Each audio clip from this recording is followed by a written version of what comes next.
Good morning students, कैसे हो मेरे प्यारे दोस्तों। तो आज हम लोग बहुत ही बेहतरीन चैप्टर में जाने वाले हैं जिसका नाम है दोस्तों ऑसिलेशंस। दोस्तों आपको लगेगा कि सर ये पूरा फिजिक्स उसके अंदर हमने स्टार्टिंग किया था लीनियर मोशन से। तो बच्चों मोशन के बहुत टाइप्स होते हैं।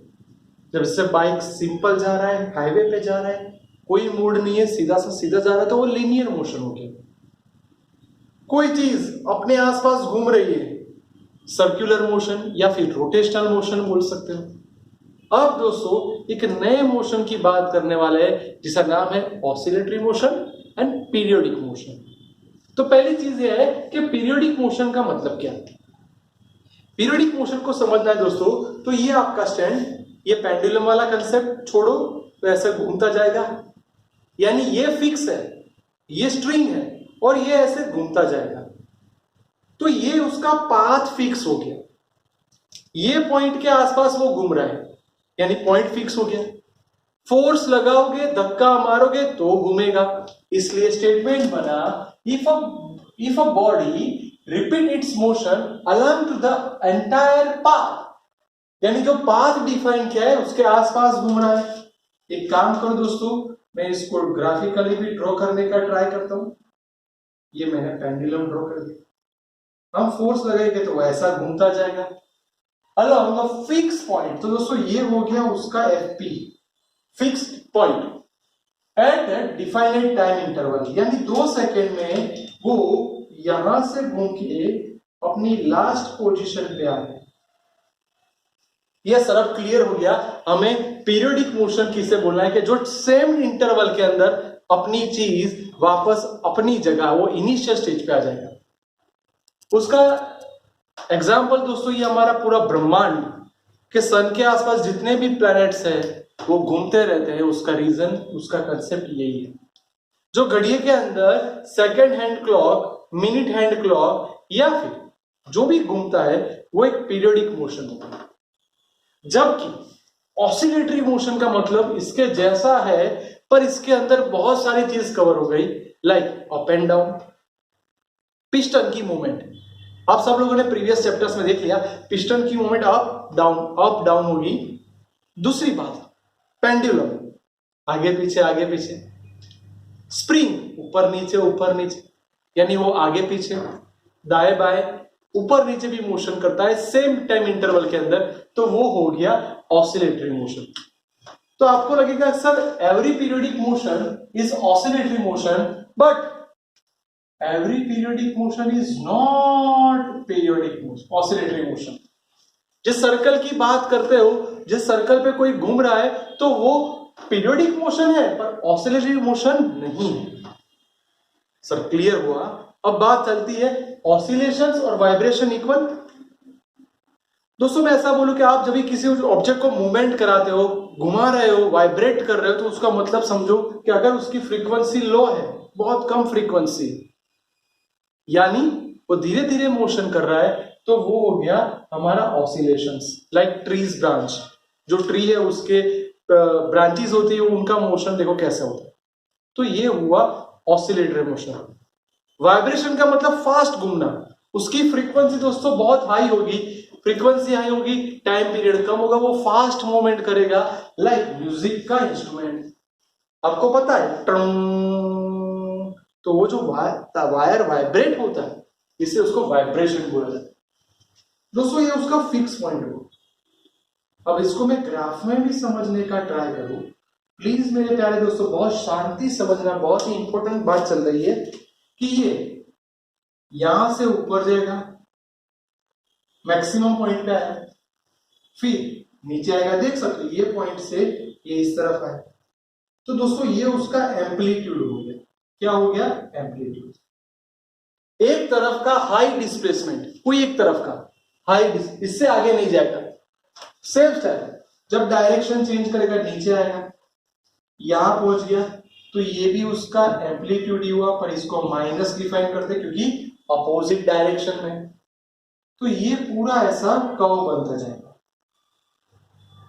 इसका मतलब डिस्प्लेसमेंट समझना पड़ेगा, एम्पलीट्यूड समझना पड़ेगा, फ्रीक्वेंसी, टाइम पीरियड, सारे शब्दों को समझना पड़ेगा। तो पहले हमारे सामने आया what is time period.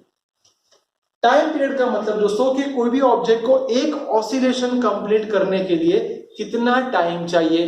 Repeat, एक ऑसिलेशन कंप्लीट करने के लिए कितना टाइम चाहिए उसे मैं बोलूंगा टाइम पीरियड। जबकि मैं उल्टा बोल रहा हूं, एक सेकेंड में कितने ऑसिलेशंस हुए वो उसका फ्रीक्वेंसी कहलाएगा। दोस्तों उसके साथ इसका यूनिट होता है सेकेंड, जबकि इसका यूनिट होगा 1/सेकेंड। कई बार सेकेंड इनवर्स या फिर जो साइंटिस्ट थे जिनका नाम था हर्ट्ज, उनकी यादों में ये हर्ट्ज लिखा जाए। दोस्तों सबसे मेन चीज, आप फ्रीक्वेंसी को 2π से मल्टीप्लाई कर दो, इसका मतलब omega is equal to 2πf। Please, बहुत ही मोस्ट इंपोर्टेंट फॉर्मूला आ गया, 2π/t। तो उसे हम बोलेंगे एंगुलर फ्रीक्वेंसी। और सभी चीजों का मेन सिंपल हार्मोनिक मोशन। दोस्तों बहुत ही IMP definition, simple harmonic motion का मतलब a periodic motion of a body, तो पीरियोडिक मोशन तो होना ही चाहिए, of a body fix point on the linear path. अब पेंडुलम को ही समझो, तो ये उसका फिक्स पॉइंट हो गया, ये मैंने फोर्स लगाया छोड़ा, तो मेरा फोर्स इस तरफ, डिस्प्लेसमेंट उस तरफ, तो हो गया linear path under the influence of the force acting toward a fix point. यानी फोर्स लगाया, कई किस तरफ जाएगा, अपने फिक्स पॉइंट की ओर जाएगा, दूर चला गया किस तरफ आएगा, फिक्स पॉइंट की ओर आएगा। इसका मतलब वो हर बार फिक्स पॉइंट के नजदीक आता जाएगा। And force is directly proportional to displacement, और डायरेक्शन अपोजिट है इसलिए माइनस, तो इसका मतलब F is equal to -k। ये फॉर्मूला घूम फिर के हमारे पास आने वाला है, फोर्स बढ़ेगा, डिस्प्लेसमेंट बढ़ेगा, सिर्फ डायरेक्शन अपोजिट होगी। दोस्तों यही चीजों के लिए हमने एक बहुत ही शांति से एक कंसेप्ट क्लियर किया है, यूनिट सर्कल वाला। उसके हिसाब से मैं ऐसा बोलूं कि मैंने एक सर्कल कंप्लीट कर दिया पूरा का पूरा। बहुत शांति समझना, कोई ऑब्जेक्ट है P और मैंने उसको धक्का दिया, वो आगे जा रहा है। इसका मतलब दोस्तों जब ये यहां पे होगा, उसने एंगल थीटा बनाया, तो उसका फेज आया theta, theta is equal to omega t plus five, जहां फाइव जिसे बोलते हैं इनिशियल फेज। क्या बोलेंगे दोस्तों, इनिशियल फेज। रिपीट करो, थीटा उसका डिस्प्लेसमेंट के लिए angle, theta is equal to omega t plus five. Repeat, theta is equal to omega t plus five.